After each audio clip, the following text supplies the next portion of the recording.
विधिमंडळाच्या हिवाळी अधिवेशनाला सुरुवात झालेली आहे। अनेक नवनिर्वाचित आमदार असतील यांनी हजेरी लावलेली आहे। पहिलंच अधिवेशन त्यांचं आहे। माझ्यासोबत भाजपच्या नवनिर्वाचित विधान परिषदेच्या आमदार चित्रा वाघ आहेत। आपण त्यांच्याशी या ठिकाणी बातचीत करणार आहोत। एकंदरीत अनुभव घेत घेत आता तुम्ही पुढे जाणार आहात, महिलांचे प्रश्न तुम्ही मांडणार आहात। पहिलंच अधिवेशन आहे, काय सांगाल? ते पण हिवाळी अधिवेशन। माझ्यासाठी हे शिकण्याचं अधिवेशन आहे असं मी समजते। कारण आतापर्यंत महिलांचे प्रश्न, लोकांचे प्रश्न घेऊन, जनतेचे प्रश्न घेऊन आम्ही रस्त्यावर लढाई केली, परंतु संसदीय आयुध वापरून त्याला कशा पद्धतीने न्याय देता येतो हे शिकण्याचं माझं पहिलं अधिवेशन आहे असं मी समजते। आणि त्यामुळे जे इतर सहकारी आहेत ते कशा पद्धतीने प्रश्न मांडतात, कशा पद्धतीने बोलतात, विषय कसा मांडला जातो, तर ते मी शिकतेय, मी बघतेय। आणि मला विश्वास आहे की या हिवाळी अधिवेशन मध्ये आम्हाला फार चांगली ट्युशन ही मिळतीये।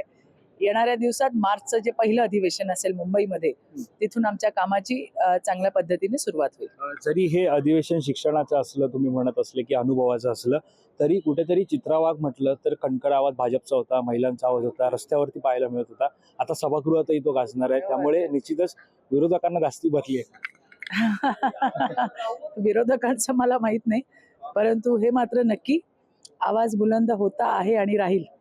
आणि जास्त प्रभावीपणे मला याचाच जास्त आनंद आहे की इतके वर्षाची रस्त्यावरची लढाई ही आमचे नेते देवेंद्रजी, माझा पक्ष भारतीय जनता पार्टी, आमचे प्रदेशाध्यक्ष बावनकुळेजी, यामुळे माझ्यासारखी एक कार्यकर्ता या सभागृहापर्यंत येऊन पोहोचली।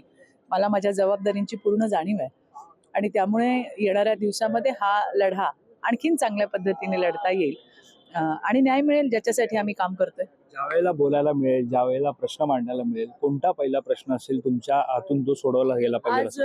आज पहिलंच माझं राज्यपालांच्या, महामहिम राज्यपालांच्या अभिभाषणावरती माझं भाषण आहे। उद्या काही उल्लेखाचे प्रश्न आहेत, परवा काही प्रश्न आहेत, पण मी जसं तुम्हाला म्हटलं की पूर्ण तयारीनिशी मार्च महिन्याच्या अधिवेशनामध्ये त्या ठिकाणी मी कामाला लागेन। आता मी बघतीये आणि मी शिकतीये। बरेच प्रश्न आहेत, महिलांचे प्रश्न आहेत, ज्याच्यावरती मला काम करायचंय आणि ते मी करणार आहे। निश्चित धन्यवाद आमच्याशी बातचीत केल्या संदर्भात। तर या होत्या चित्रा वाघ। एकंदरीत हे अधिवेशन जे आहे ते शिक्षणाचं अधिवेशन आहे, अनुभव घेण्याचं अधिवेशन आहे असं म्हणलं। मार्च मध्ये सुरू होणाऱ्या अधिवेशनापासून खरं कामकाज असेल किंवा खरे प्रश्न मांडणे असेल, हे आमच्यासाठी सुरुवात होईल असं सुद्धा वक्तव्य चित्रा वाघ यांनी केलं।